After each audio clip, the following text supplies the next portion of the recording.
The floorboard groaned beneath Sarah Reeves's boot as she stuffed the last of her clothes into the worn leather saddlebag, and her heart hammered so loud she was certain it would wake everyone in the boarding house. The moonlight streaming through the window of her small room cast long shadows across the wooden floor, and her hands trembled as she tied the bag shut.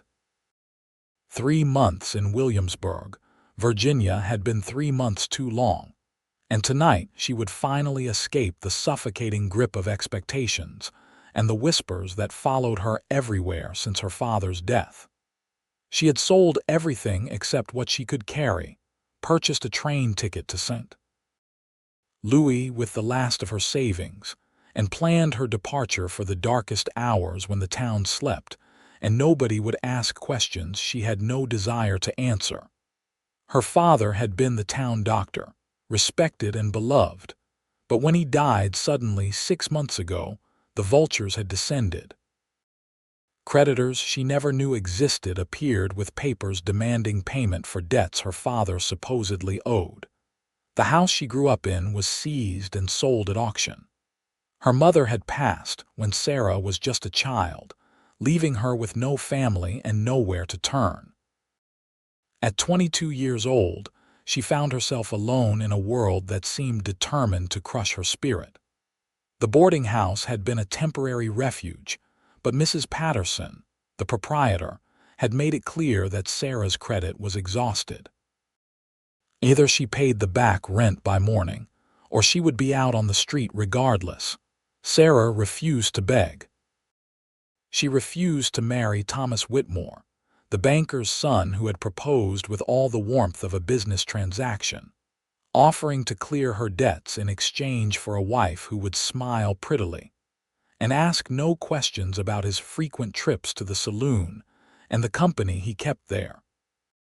She had her nursing skills, learned from her father during countless house calls and late-night emergencies. She could find work in St. Louis, start fresh where nobody knew her name or her shame. She pulled on her traveling coat, the dark wool one that had been her mother's, and picked up her bags.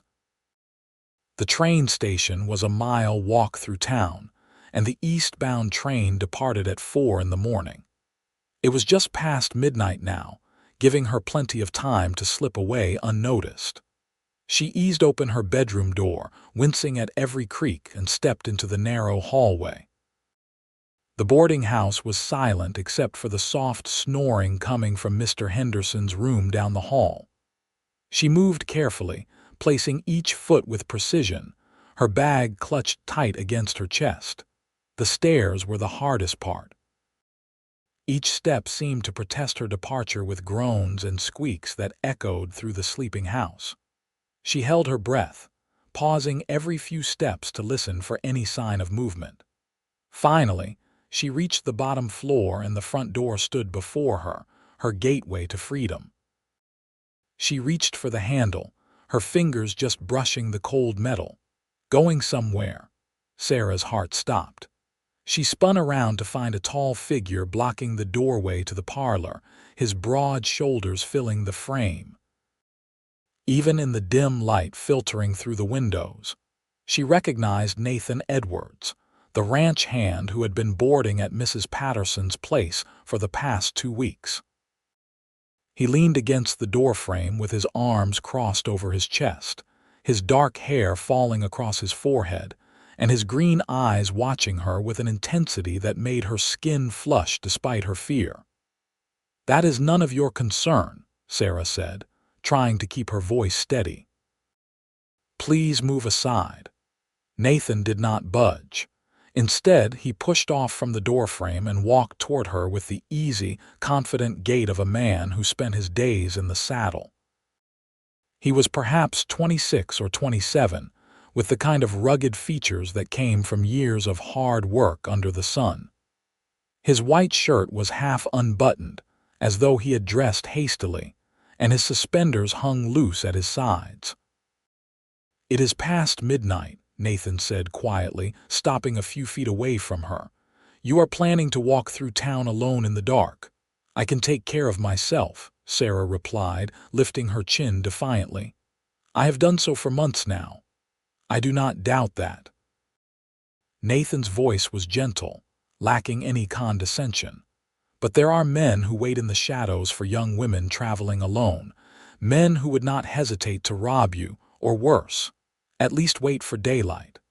Sarah felt tears prick at her eyes, but she blinked them back furiously. I cannot wait for daylight. By morning there will be too many people awake, too many questions. Mrs. Patterson will demand her rent money, and Thomas will come calling again with his insulting proposal, and I will be trapped here forever. So you are running. It was not a question but a statement of fact. I am leaving, Sarah corrected. There is a difference. I am going to St. Louis to find work as a nurse. I have every intention of building a respectable life for myself. Nathan studied her for a long moment, and she found herself unable to look away from his gaze. There was something different about him, something that set him apart from the other men she had encountered in Williamsburg. He did not look at her with pity or calculation, but with a kind of understanding that made her chest tighten. St. Louis is a long way from Virginia, he said finally. Do you have family there? No, but I have skills and determination. That will have to be enough. And money for the journey. Sarah hesitated, and that hesitation told him everything he needed to know. I have a ticket for the train, but nothing beyond that. She straightened her shoulders. I will manage. Now please, let me pass. Instead of moving aside, Nathan reached out and gently took the bag from her hands. She started to protest, but he was already walking back toward the stairs. Come on. If you are determined to leave, then we need to talk about how to do this properly.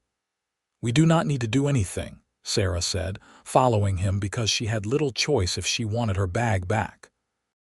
This is my decision, my life, and I am trying to keep you alive long enough to live it. Nathan climbed the stairs with barely a sound, his movements sure and practiced. He clearly knew which boards creaked and how to avoid them. Sarah hurried after him, confused and increasingly frustrated. When they reached the top of the stairs, Nathan did not head for his room or hers, but instead opened a narrow door she had never paid attention to and climbed another, steeper set of stairs. She realized he was taking her to the attic. The space was cramped and dusty, filled with old furniture and trunks covered in sheets, but Nathan led her to a small window that looked out over the town. He set her bag down and gestured for her to sit on an old chest. When she did not move, he sighed and sat down himself, patting the space beside him. Please, he said, just hear me out. If you still want to leave after, I will not stop you. Sarah sat, maintaining a careful distance between them. The attic smelled of old wood and mothballs, and moonlight streamed through the dusty window, casting everything in shades of silver and shadow. I heard what happened to your father, Nathan began. The whole town knows. I heard about the debts and the house and Whitmore's proposal. Sarah's jaw tightened. Then you understand why I need to leave. I understand why you want to leave, Nathan corrected. But running away in the middle of the night with barely enough money to eat is not leaving. That is desperation, and desperation gets people killed. What would you have me do? Sarah demanded, her voice rising despite her best efforts to keep quiet. Stay here and marry a man I despise. Beg for charity. Become dependent on the goodwill of people who would rather see me fail. No, Nathan said firmly. I would have you wait until morning, let me help you, and leave this town with your head held high instead of skulking away like a criminal. Sarah laughed bitterly. Help me. You barely know me. We have exchanged perhaps a dozen words since you arrived. Why would you possibly want to help me? Nathan was quiet for a moment, his gaze fixed on the window and the town beyond. When he spoke, his voice was low and thoughtful. Because I know what it is like to have nowhere to go and no one to turn to.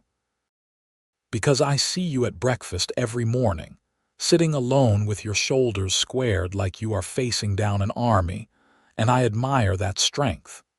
Because helping you is the right thing to do, and I try to do right when I can." Something in his words cracked the armor Sarah had built around herself, and she felt the tears she had been holding back begin to fall. She turned away, not wanting him to see her weakness, but Nathan gently touched her shoulder. "It is all right to be scared," he said softly. "Being scared and being brave are not opposites. You can be both at the same time." Sarah wiped her eyes roughly with the back of her hand. "I am not usually like this. I do not cry, and I do not accept help from strangers. Then it is fortunate that we are not strangers anymore." There was a hint of warmth in his voice that made her look at him. In the moonlight, his features were softer, and she could see genuine concern in his eyes. "What exactly are you proposing?" she asked, trying to regain some semblance of composure. Nathan leaned back, his hand falling away from her shoulder. "I have been working at the Morrison Ranch, saving up money to buy my own land. I have enough set aside to help you with traveling expenses and a place to stay when you reach St. Louis. Consider it a loan if your pride requires it, though I would give it freely." "I cannot accept that," Sarah said immediately. "I do not take charity, not charity, an investment. You are training to be a nurse, and from what I have heard, you have real skill. Someday you will be established and successful, and you can pay me back then. Or not. I am not concerned about the money." "Then what are you concerned about?" He looked at her directly, and she felt the intensity of his gaze like a physical thing. "I am concerned about you traveling alone with no resources and no safety net. I am concerned about what might happen to you between here and St. Louis. I am concerned that if I let you walk out that door tonight, I will spend the rest of my life wondering if you made it safely." Sarah's breath caught. There was something in the way he said it, a vulnerability that matched her own. "You truly care what happens to me?" "Yes," Nathan said simply. "I know that probably sounds strange. We have not known each other long, but I do care. Maybe that is foolish, but there it is." She studied his face, searching for any sign of deception or ulterior motive, but found only sincerity. It was disarming and terrifying all at once. For months, she had been alone, fighting her battles without ally or friend, and here was this cowboy offering help without demanding anything in return. "Why are you even awake at this hour?" she asked, needing to change the subject before her emotions overwhelmed her completely. Nathan smiled, and it transformed his face. "Insomnia. I have trouble sleeping in houses, too quiet. I am used to sleeping under the stars with the sounds of cattle and coyotes. I heard you moving around and came to investigate. I am sorry I woke you. Do not be. I am glad I was awake." He paused, then added, "Stay until morning. Let me help you plan this properly. You can still leave, but you will leave prepared and safe." Sarah wanted to refuse on principle. She had learned long ago not to rely on anyone, that depending on others only led to disappointment and pain. But she was tired, so tired of fighting alone, and Nathan's offer was like a lifeline thrown to a drowning woman. "Why?" she whispered. "Why do you care so much about a stranger?"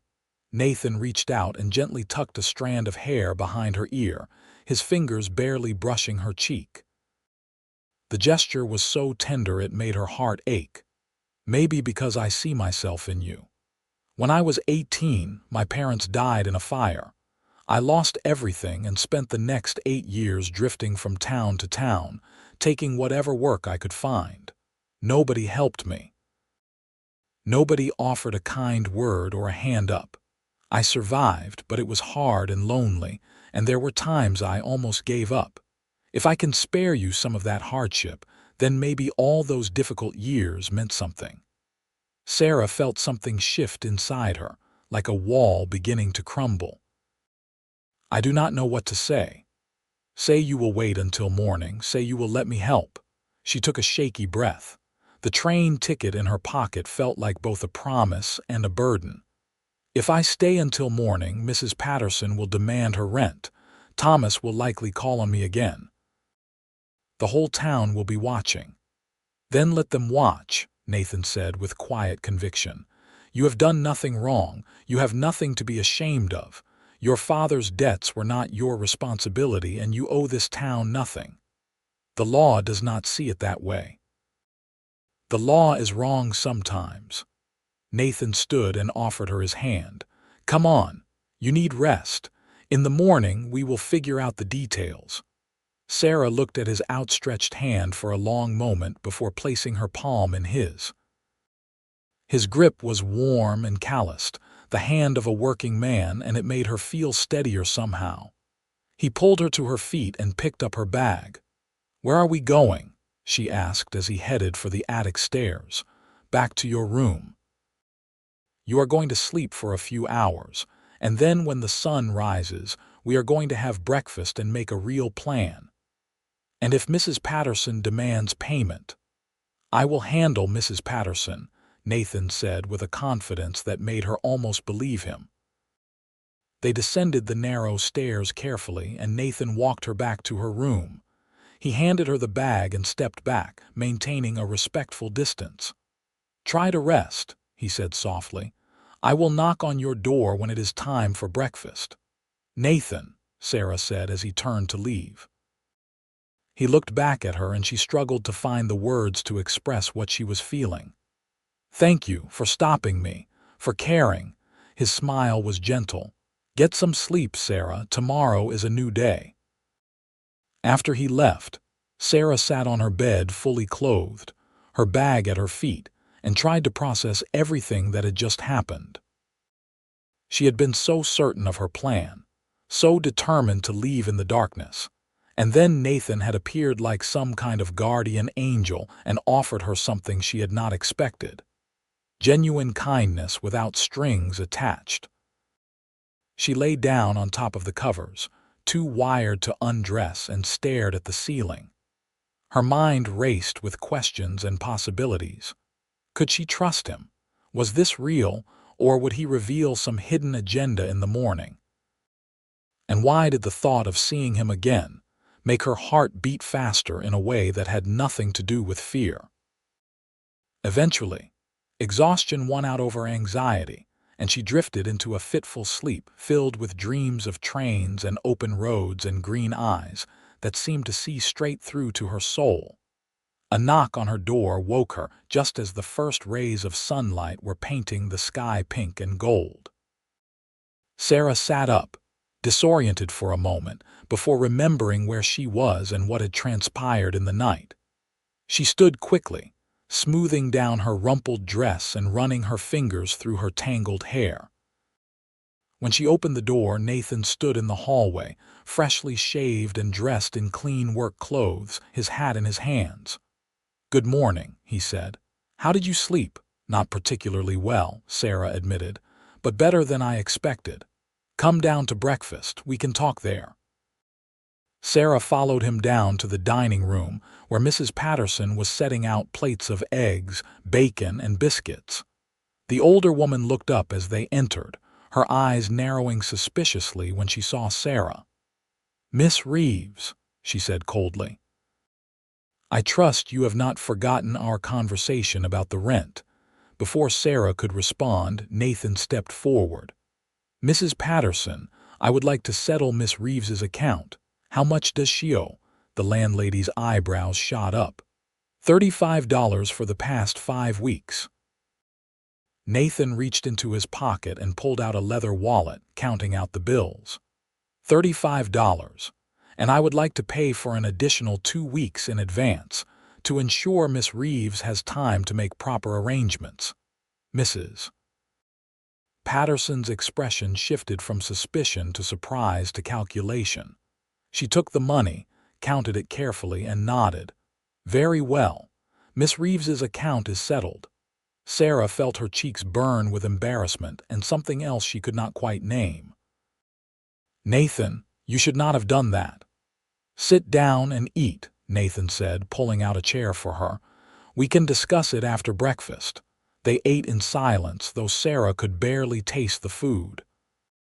Her mind was spinning with confusion and gratitude, and a growing awareness of the man sitting across from her. She had noticed he was handsome in a rough-hewn way, but in the morning light, she saw details she had missed before. The small scar above his left eyebrow, the way his eyes crinkled at the corners when he smiled, the strength in his hands as he cut his food. When breakfast was finished and the other boarders had dispersed to their daily activities, Nathan suggested they take a walk. Sarah agreed, grateful to be away from Mrs. Patterson's prying eyes and the suffocating atmosphere of the boarding house. The morning air was crisp and cool, carrying the scent of wood smoke and baking bread from the shops along the main street. Williamsburg was waking up around them, shopkeepers opening their doors, horses and wagons beginning to fill the roads. Sarah pulled her shawl tighter around her shoulders as they walked toward the edge of town, where the buildings gave way to fields and forest. "You paid my rent," Sarah said once they were out of earshot of others. "That was a significant amount of money."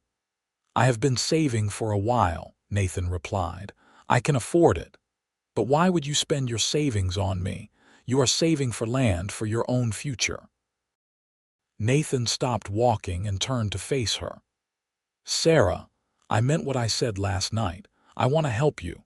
Not because I expect anything in return, but because it is the right thing to do." "People do not just give away money because it is the right thing to do," Sarah said, her voice sharper than she intended. "Everyone wants something. What do you want?" He looked at her steadily, and she saw a flicker of hurt in his eyes before it was replaced by understanding. "I want you to be safe. I want you to have the chance to build the life you deserve. That is all." "I do not believe you," Sarah said, but there was less conviction in her voice now. "Men always want something." "Not all men," Nathan said quietly, "and I am not asking you to trust me blindly. I know you have been hurt and betrayed. I know you have learned to be suspicious. But I am asking you to let me prove that I am different. Let me help you get to St. Louis safely with enough money to survive until you find work. If you still want to leave and never see me again, that is your choice. But at least you will have a real chance." Sarah felt her defenses crumbling. There was such sincerity in his voice, such genuine concern in his eyes. "I do not understand you," she whispered. "You barely know me." "I know enough," Nathan said. He reached out slowly, giving her time to pull away, and took her hand in his. "I know you are brave and determined. I know you loved your father deeply and his loss devastated you. I know you refused to be broken by circumstances that would have crushed someone weaker. I know that when you smile, which is rare, it lights up your entire face, and I know that I would very much like the chance to know you better if you would allow it." Sarah's heart was pounding so hard she could hear it in her ears. "You want to know me better?" "Yes," Nathan said simply. "Is that so strange? After months of being treated like a burden or a commodity, yes, it is very strange." Sarah looked down at their joined hands, his rough and calloused, hers smaller and paler. "I am not sure I know how to accept kindness anymore." "Then let me teach you." Nathan squeezed her hand gently. "Stay in Williamsburg for another week or two. Let me show you that not everyone here is an enemy, and when you are ready to leave, I will go with you to St. Louis to make sure you arrive safely." Sarah's eyes widened. "You would leave your job, your plans for land?" "The Morrison Ranch will still be here when I get back, and if not, there are other ranches. Land is not going anywhere," Nathan smiled. "But the chance to help you, to spend time with you, that might not come again." She should refuse. Every instinct born of pain and betrayal told her to pull away, to protect herself from the inevitable disappointment. But looking into Nathan's eyes, she saw something she had not seen in a long time: hope. And despite everything, she found herself wanting to believe him. "1 week," Sarah said finally. I will stay for 1 week. If at the end of that time I still want to leave, you will not try to stop me."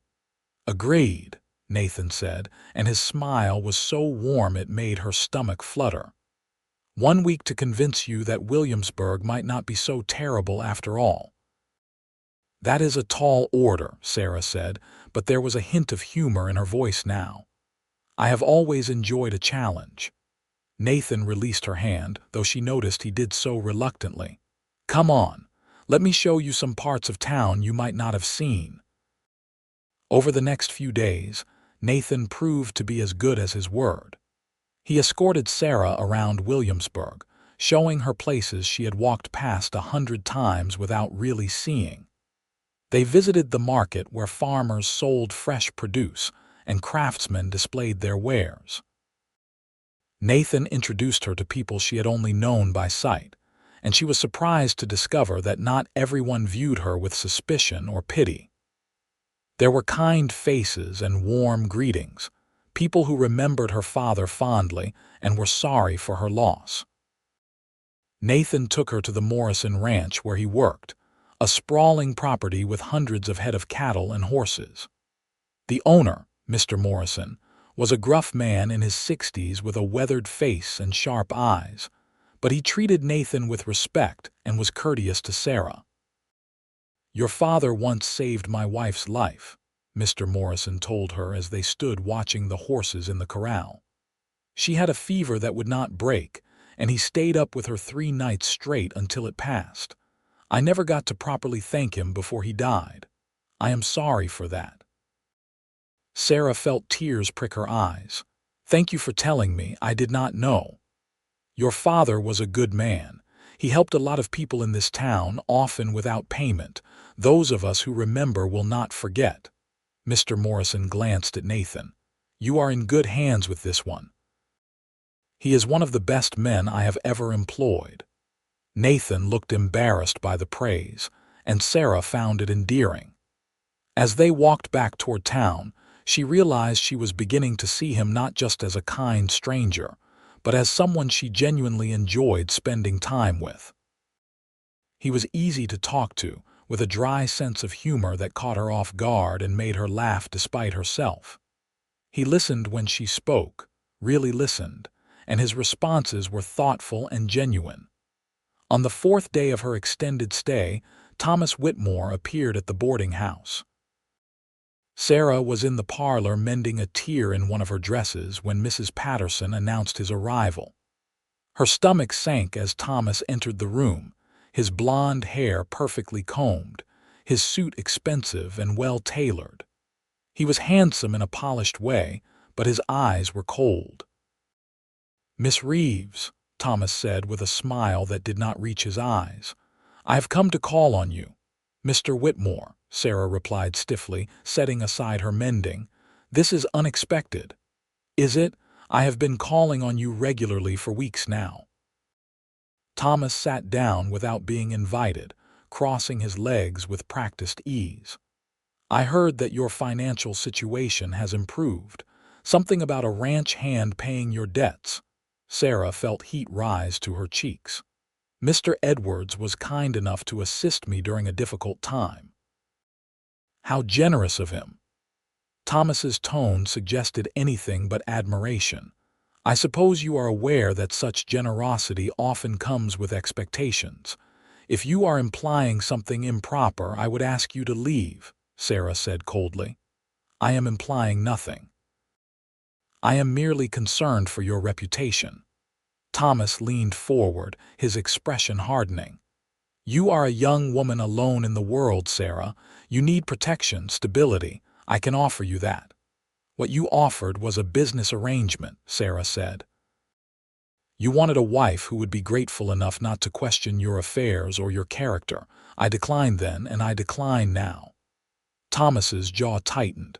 "You are making a mistake. My father is a powerful man in this town. He could make your life very difficult. Are you threatening me?" Sarah stood, her hands clenched at her sides. "Because if you are, I would remind you that I have done nothing wrong, and I do not respond well to intimidation." "I am trying to help you," Thomas said, standing as well. But if you insist on throwing away a perfectly good offer for some romantic notion about a cowboy, you will regret it. The only thing I regret is not telling you to leave sooner. Sarah walked to the door and held it open. Goodbye, Mr. Whitmore. Thomas's face flushed with anger, but he maintained his composure as he put on his hat and walked toward the door. As he passed Sarah, he paused. You think you are too good for me, but we both know the truth. You are just the daughter of a dead doctor with debts you could not pay. Edwards will tire of you soon enough, and when he does, do not come crawling back to me. He left before Sarah could respond, but his words stung more than she wanted to admit. She stood in the doorway, trembling with anger and humiliation, until a familiar voice behind her made her turn. He is wrong, you know. Nathan stood at the bottom of the stairs, and from his expression, she realized he had heard everything. Sarah felt a wave of embarrassment wash over her. How long have you been there? Long enough. Nathan walked toward her, his face serious. Whitmore is a fool and a coward. Everything he said was designed to hurt you because you wounded his pride by refusing him. He is right about one thing, Sarah said bitterly. I am just the daughter of a dead doctor with debts. No, Nathan said firmly, stopping directly in front of her. You are Sarah Reeves, a skilled nurse with courage and intelligence. Your worth is not defined by your father's debts or this town's opinion or some arrogant banker's son who cannot accept rejection. Sarah looked up at him, and the intensity in his eyes made her breath catch. You say that as if you believe it, because I do believe it. Nathan reached up and gently cupped her face in his hands. I have seen you walk through this town with your head held high even when people whispered behind your back. I have watched you help Mrs. Patterson with the cooking and cleaning without being asked, even though she treated you coldly. I have heard you talk about your father with such love and respect that it makes my heart ache. You are extraordinary, Sarah, and anyone who cannot see that is blind. Tears spilled down Sarah's cheeks, but these were different from the bitter tears she had shed in the darkness of her room. These were tears of relief and wonder and something else she was afraid to name. Why are you so kind to me? She whispered. Because you deserve kindness, Nathan said softly. His thumb brushed away her tears with infinite gentleness. And because I am falling in love with you. Sarah's heart stopped. What? Nathan smiled, and it was the most beautiful thing she had ever seen. I know it is too soon. I know we have only known each other a few days, but I cannot help how I feel. You have been in my thoughts from the moment I saw you trying to sneak out in the middle of the night, so determined and terrified and brave. Every conversation we have had since has only made me more certain. Nathan, Sarah did not know what to say. Part of her wanted to run, to protect herself from the vulnerability of caring for someone. But a larger part, the part that had been lonely and afraid for so long, wanted nothing more than to lean into his touch and believe that this could be real. You do not have to say anything, Nathan said, reading her hesitation. I am not asking for promises or declarations. I just wanted you to know how I feel. Whatever you decide about staying or leaving, whether you come to care for me or not, that will not change. Sarah reached up and covered his hands with hers, holding them against her face. I do not know what I feel, she admitted. I am so confused and scared, but I know that when I am with you, I feel safer than I have felt in months. I know that you make me laugh and that talking to you is easy in a way nothing else has been. And I know that the thought of leaving and never seeing you again makes me want to cry. Then do not leave, Nathan said. Stay here, stay with me. For how long? As long as you want. Forever, if you will have me. Sarah's breath hitched. Forever is a long time. Not nearly long enough, Nathan murmured, and then he was leaning down and his lips were brushing against hers in a kiss so gentle and sweet it made her whole body tremble. Sarah had been kissed before, clumsy stolen kisses behind the schoolhouse when she was younger, but nothing like this. Nathan kissed her like she was precious, like he was afraid she might break, and when she leaned into him, his arms came around her, holding her close. When they finally broke apart, Sarah was breathless and dizzy. Nathan rested his forehead against hers, his hands splayed across her back. "I have wanted to do that since the first time I saw you smile," he confessed. "When did I smile?" Sarah asked, her mind still foggy from the kiss. "3 days ago when we were at the market and that little boy gave you a flower he had picked. You smiled at him, and it was like the sun coming out from behind clouds." Sarah pulled back enough to look at him. "You notice things like that?" "I notice everything about you," Nathan said simply. "The way you bite your lip when you are thinking, how you tuck your hair behind your ear when you are nervous, the little crinkle that appears between your eyebrows when you are concentrating. I cannot help it. That is—" Sarah searched for the right word. "Overwhelming." Nathan's expression became concerned. "In a bad way." "No," Sarah said quickly. "In a terrifying but wonderful way. I am not used to being seen like this. I am not used to mattering to someone." "You matter to me," Nathan said, "more than I can properly express." They stood there in the doorway holding each other, until Mrs. Patterson cleared her throat loudly from the dining room, making them spring apart like guilty children. The landlady looked between them with a mixture of disapproval and knowing amusement. "If you two are finished making a spectacle of yourselves, dinner will be ready in an hour," she said dryly, before disappearing back into the kitchen. Sarah felt her face burn with embarrassment, but Nathan just laughed. "I suppose we should be more discreet." "I suppose we should," Sarah agreed, but she was smiling now, really smiling, and the weight that had been pressing on her chest for months felt a little lighter. Over the next few days, Sarah and Nathan became inseparable. They took long walks through the countryside surrounding Williamsburg, talking about everything and nothing. Nathan told her about his childhood in North Carolina, about losing his parents, and the years he spent drifting from place to place. He spoke of his dream to own a small ranch. Nothing grand, just enough land to raise horses and cattle and build a home. Sarah shared her own stories, memories of growing up as the doctor's daughter, accompanying her father on house calls and learning about medicine and healing. She talked about her mother, whom she barely remembered but who lived on in the stories her father had told. She confessed her fears about the future and her determination to prove that she could stand on her own. "You do not have to stand alone anymore," Nathan said one evening as they sat by the river watching the sun set. "I want to stand with you if you will let me." Sarah leaned her head against his shoulder. "I am still getting used to that idea. My whole life I have been taught to be independent, to not need anyone. Letting myself need you feels dangerous." "Needing someone is not weakness," Nathan said, his arm coming around her. "It is human. We all need connection, support, love. There is no shame in that." "I am afraid," Sarah admitted quietly. "What if this does not last? What if you change your mind about me?" Nathan turned so he could look at her directly. "Sarah, I cannot promise that life will be easy or that we will never face challenges. But I can promise that I will not change my mind about loving you. That is not something I do lightly or take back on a whim. When I commit to someone, it is forever." "How can you be so certain?" "Because I know myself.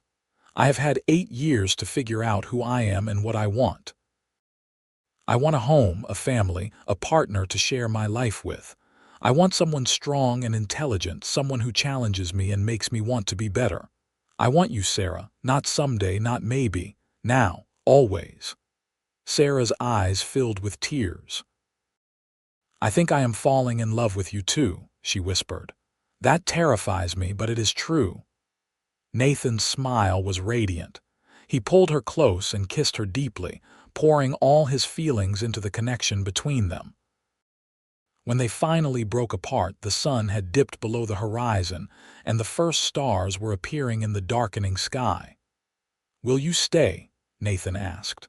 "Not just for another week, but permanently. Will you make your life here in Williamsburg with me?" Sarah took a deep breath. A week ago, she would have said no without hesitation. A week ago, all she wanted was to escape this town and the painful memories it held. But Nathan had shown her that Williamsburg could be more than a place of loss and hardship. It could be home if she let it. "Yes," she said, "I will stay." Nathan let out a whoop of joy and picked her up, spinning her around until she was laughing and dizzy. When he set her down, he kissed her again, softer this time but no less intense. "I am going to marry you," Nathan declared. "Not today, not tomorrow, but soon.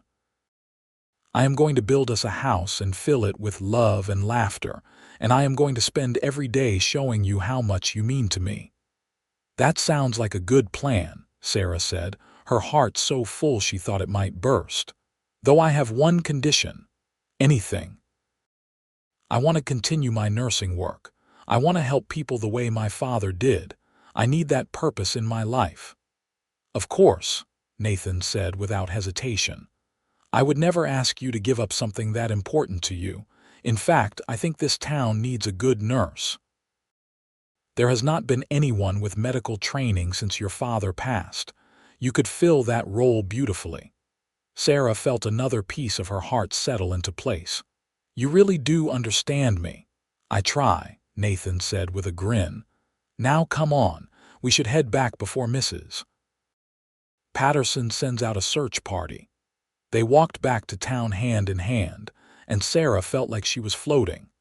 When they reached the boarding house, they found several people gathered in the parlor, including Mr. Morrison and his wife. Mrs. Morrison was clutching her side and wincing in pain. "What happened?" Sarah asked immediately, her nursing instincts taking over. "She has been having pain in her right side for a few hours," Mr. Morrison said, his weathered face creased with worry. "It has been getting worse." Sarah approached Mrs. Morrison and gently examined her, asking questions about the pain and when it started. After a few minutes, she straightened with a concerned expression.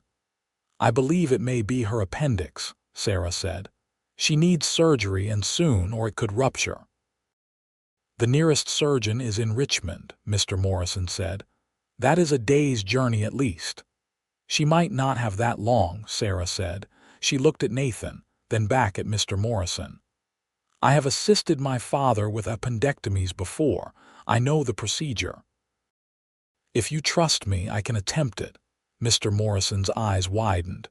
But you are not a doctor." "No, I am not," Sarah agreed. "But I have training and experience, and I am your best option right now. Every minute we wait increases the risk." Mr. Morrison looked at his wife, who was pale and sweating. "What do you think, dear?" "I trust her," Mrs. Morrison said through gritted teeth. "Her father saved my life once. I believe his daughter can do the same." Sarah felt a surge of determination. "Nathan, I need you to clear the dining room table and boil water. Mrs. Patterson, I need clean sheets and towels.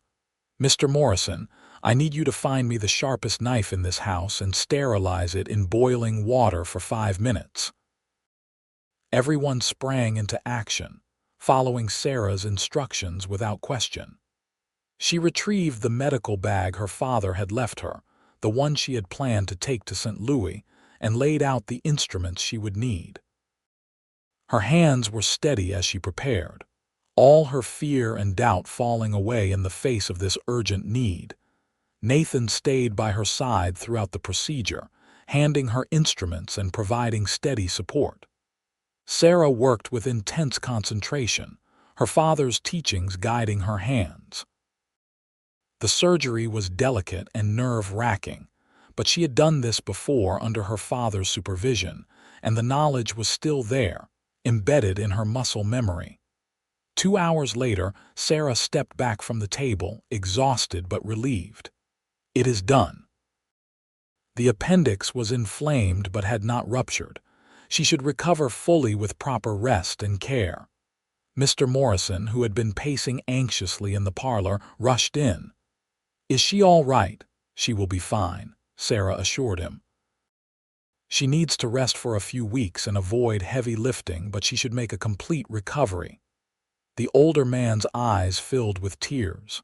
Thank you so much. I do not know how to repay you." "No payment necessary," Sarah said. "I am just glad I could help." But Mr. Morrison shook his head firmly.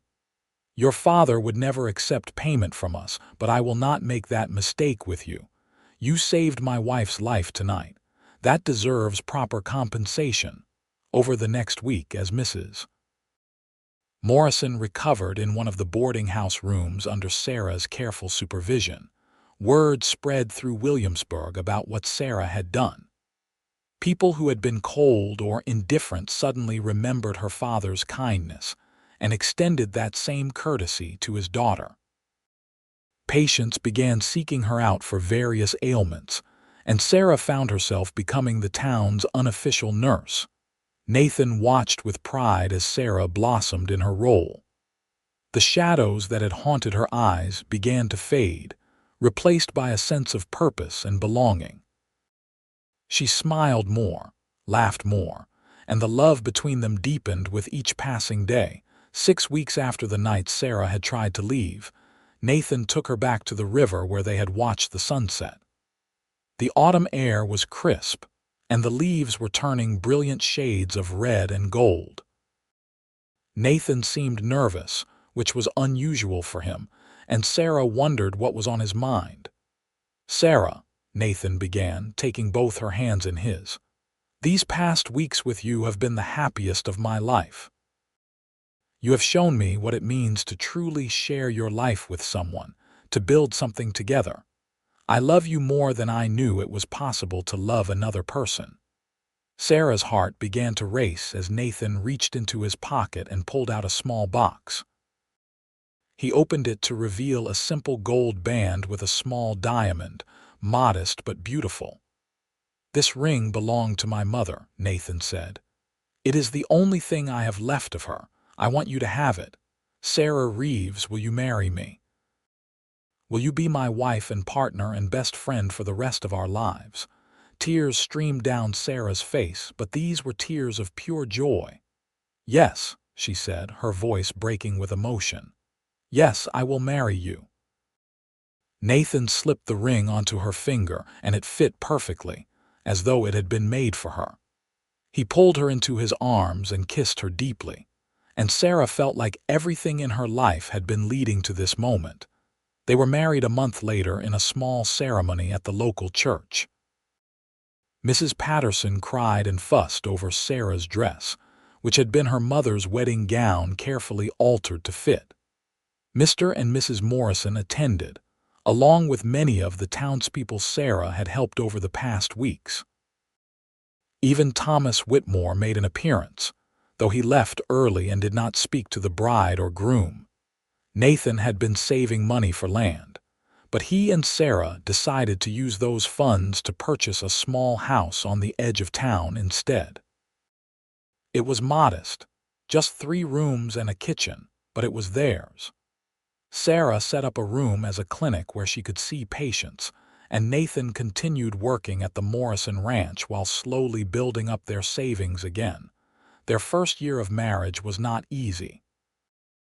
They faced the normal challenges of learning to live together, of blending 2 independent lives into a shared one.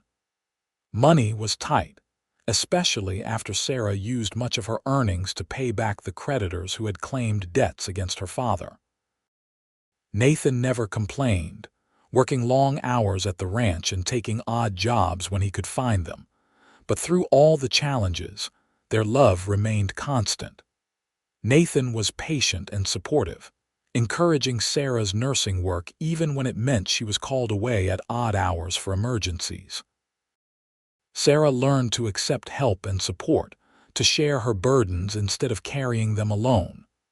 They talked for hours every night, planning their future and dreaming about the life they would build together. In the spring of their second year of marriage, Sarah discovered she was pregnant.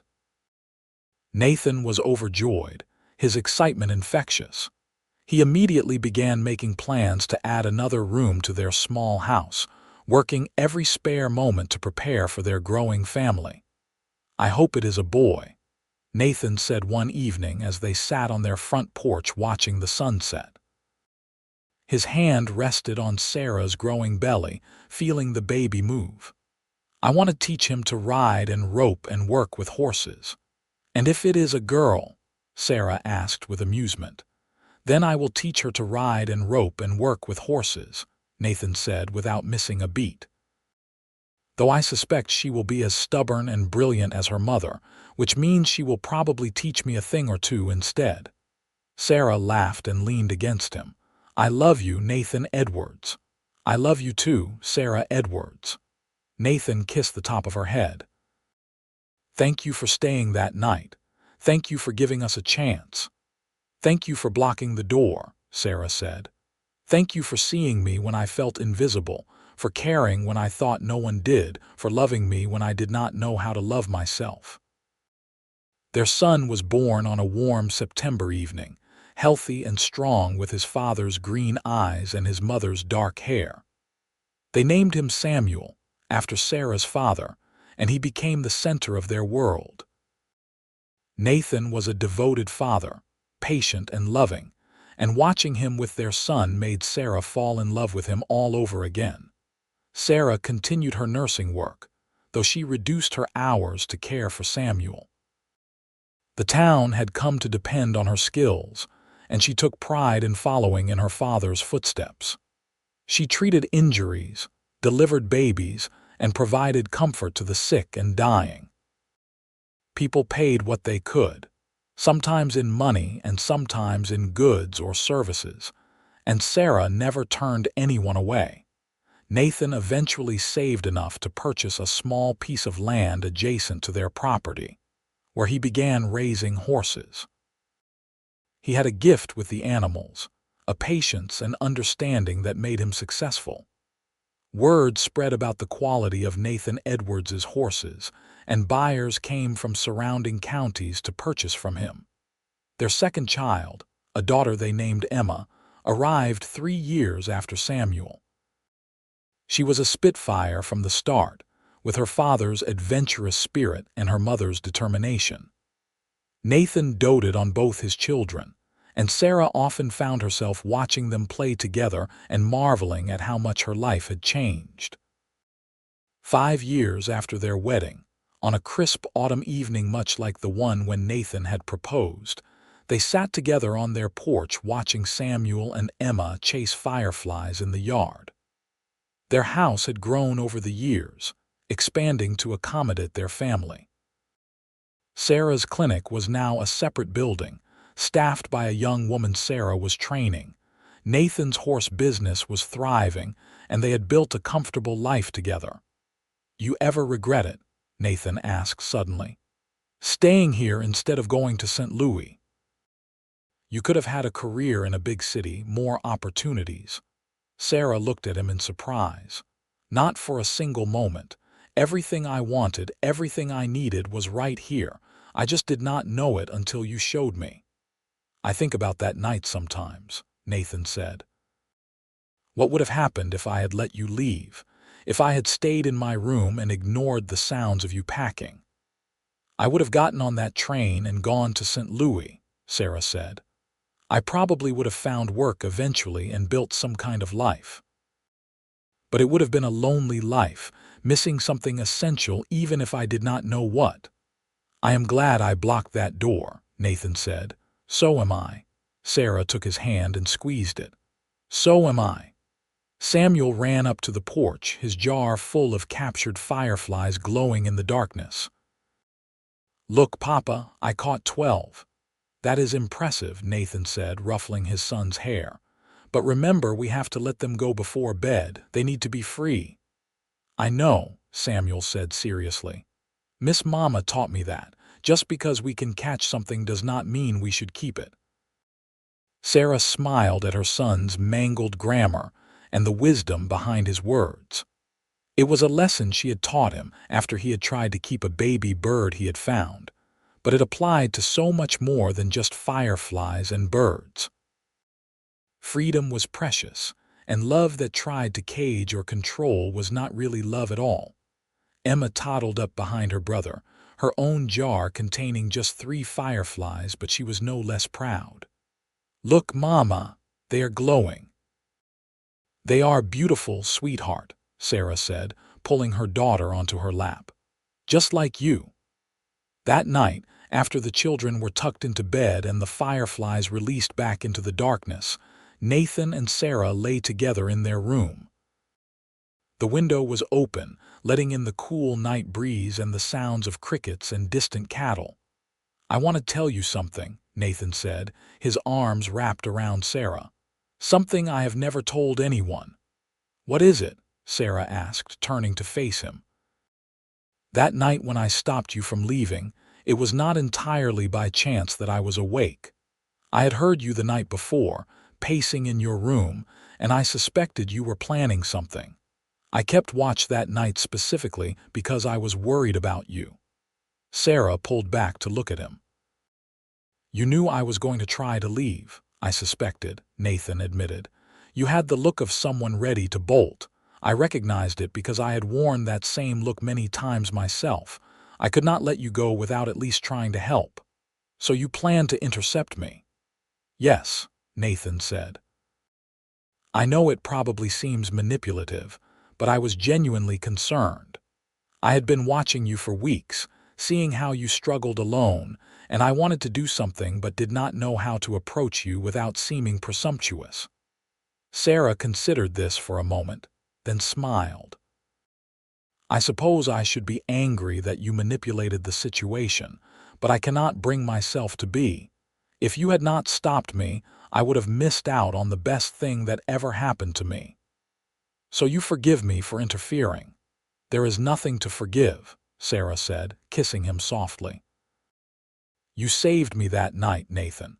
Not just from the physical dangers of traveling alone, but from a life of loneliness and isolation. You showed me that I did not have to face everything alone. That is not manipulation. That is love." Years continued to pass, marked by the changing seasons and the milestones of their growing family. Samuel grew into a serious, thoughtful boy who loved working with his father and the horses. Emma was wild and fearless, constantly climbing trees and getting into mischief. When she was 5, Sarah gave birth to twins, a boy and a girl they named James and Catherine. The house expanded again to accommodate the larger family, and Nathan's horse business grew into one of the most respected in Virginia. Sarah's medical practice flourished as well, and she eventually took on 2 more apprentices, young women eager to learn healing arts. Together, Sarah and Nathan became pillars of the Williamsburg community, respected and loved. On their 10th anniversary, Nathan surprised Sarah with a trip back to the river where he had proposed. They left the children with Mrs. Morrison, who had recovered fully from her surgery and had become a dear friend and surrogate grandmother to their children. 10 years, Sarah marveled as they sat by the water's edge.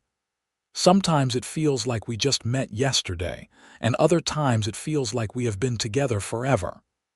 "Forever would not be long enough," Nathan said, echoing the words he had spoken years ago. "Every day with you is a gift, Sarah. You have given me a family, a home, a purpose. You have made me happier than I ever dreamed possible." "You saved my life," Sarah said softly. "In every way that matters, I was drowning and you pulled me to shore. You showed me what love really looks like, and I am grateful for that every single day." Nathan pulled her close. "We saved each other. I was drifting before I met you, no anchor, no real direction. You gave me something to believe in, something worth fighting for." They sat in comfortable silence, watching the sun set in the same spot where they had shared so many important moments. Sarah thought about the young woman she had been 10 years ago, packing her bags in the middle of the night, desperate to escape. That woman had been so afraid, so alone, convinced that she had to face the world by herself. She was grateful that woman had been stopped by a cowboy with kind eyes and an open heart. She was grateful for every choice that had led to this moment, sitting beside the man she loved with a family waiting for them at home and a future full of promise stretching out before them. "What are you thinking about?" Nathan asked, noticing her faraway expression. "I am thinking about how grateful I am that you blocked that door," Sarah said with a smile, "and how you were right." "About what?" Daylight really was better. "Everything looks clearer in the daylight, less frightening. You gave me the chance to see things clearly, to see you clearly, and that made all the difference." Nathan kissed her temple. "I would block that door 1,000 times over if it meant having this life with you." As darkness fell and stars began to appear overhead, Nathan and Sarah walked hand in hand back toward town, back toward the home they had built together and the family waiting for them.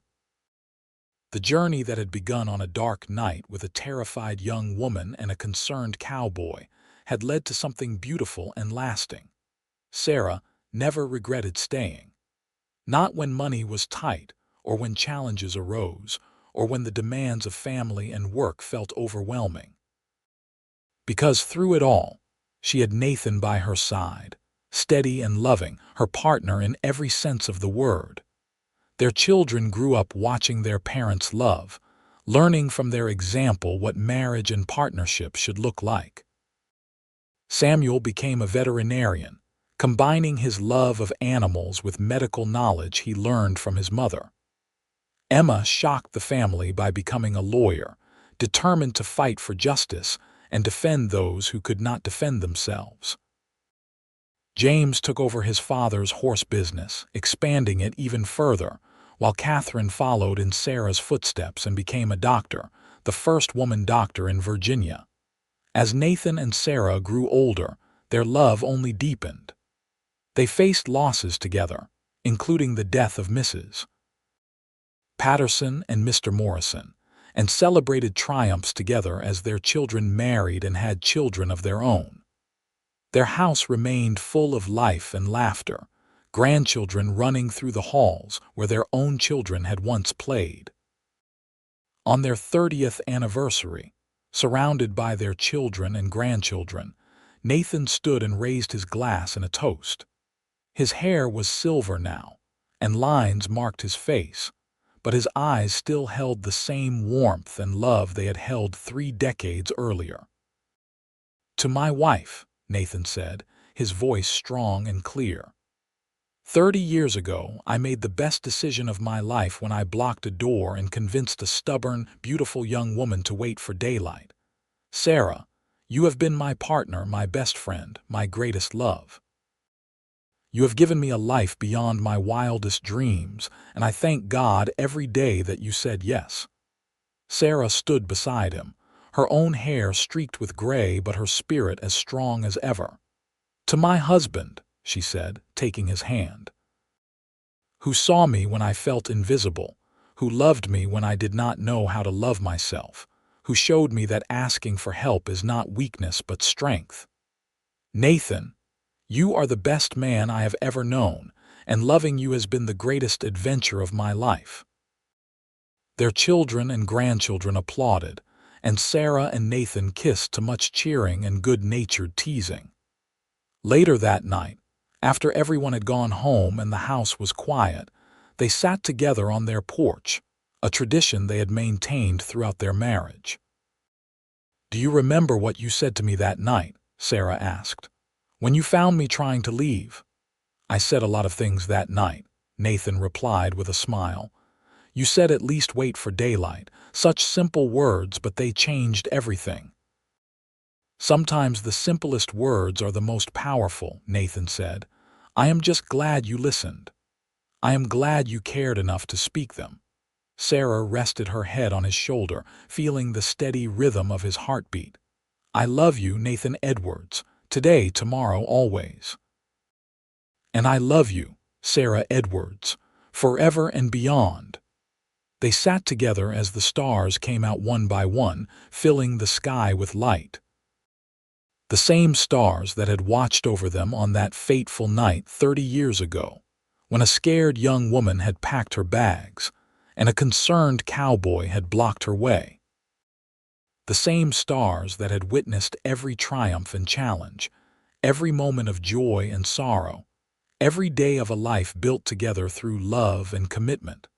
Sarah thought about all the paths she had not taken, all the choices that had led her to this moment.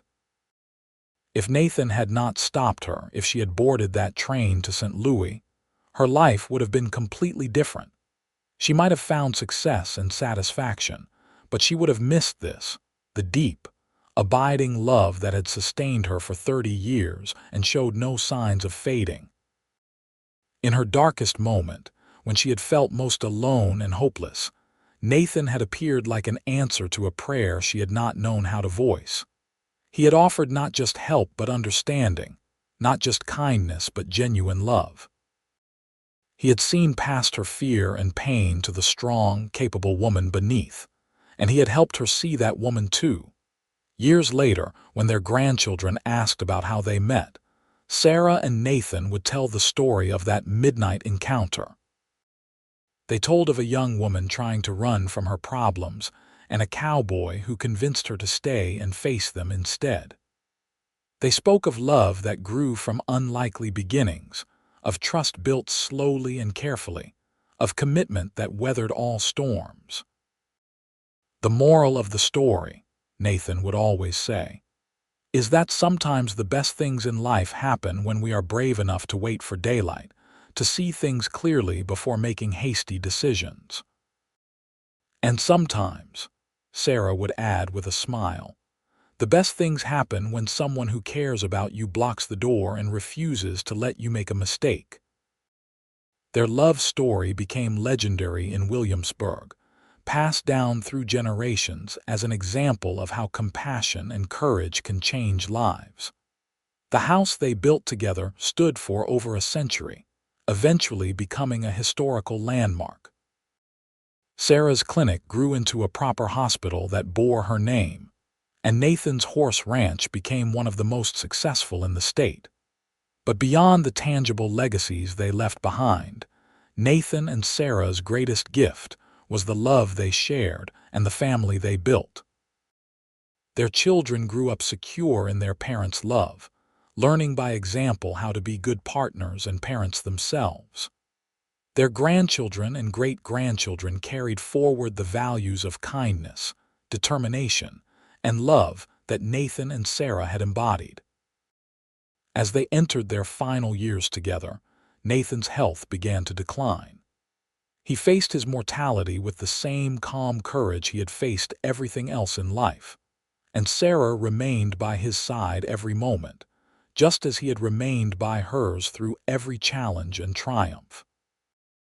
On a quiet spring morning, with Sarah holding his hand and their children gathered around, Nathan passed peacefully in his sleep. His last words were for Sarah, a whispered, "I love you" that she carried in her heart for the rest of her days. Sarah lived another 5 years after Nathan's death. 5 years filled with family and memories and the quiet satisfaction of a life well lived. She never stopped missing her husband, but she found comfort in their children and grandchildren, in the legacy they had built together, in the knowledge that their love had been real and lasting and true. When Sarah's time finally came, she passed away in the same house where she and Nathan had raised their family, surrounded by loved ones.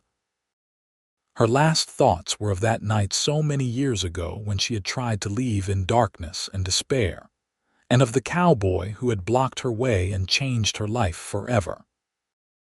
In the end, Sarah Reeves Edwards was remembered not as the desperate young woman fleeing into the night, but as a healer who had touched countless lives, a wife who had loved deeply, a mother who had raised remarkable children, and a woman who had found the courage to accept help when she needed it most, and to build something beautiful from the ashes of loss. And in Williamsburg, Virginia, Where the story began, people still spoke of the night a cowboy blocked a door and saved not just a life, but a future full of love and possibility. They spoke of how sometimes the greatest acts of love are the simplest, how a few words at the right moment can change everything, and how waiting for daylight can reveal blessings we never imagined in the darkness.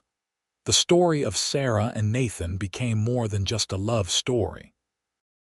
It became a testament to the power of compassion, the importance of community, and the truth that we are never truly alone if we are brave enough to accept the help that is offered. Their legacy lived on in every patient Sarah had healed, every horse Nathan had trained, every child they had raised, and every life they had touched. And somewhere, in whatever comes after this life, Sarah and Nathan were together again, watching over the family and community they had built, their love as strong and true in eternity as it had been in life. The scared young woman and the kind cowboy who had become partners, lovers, best friends, and everything in between, their story complete, their love eternal, their legacy living on in every heart they had touched and every life they had changed. The end of their story was not really an ending at all, but a continuation, a ripple effect of love and kindness spreading outward through generations, proving that sometimes the smallest gestures, like blocking a door and asking someone to wait for daylight, can change the world in ways we never imagine. And in that change, in that moment of compassion and courage, miracles can happen, and love can bloom even in the darkest night, growing into something beautiful and lasting and true.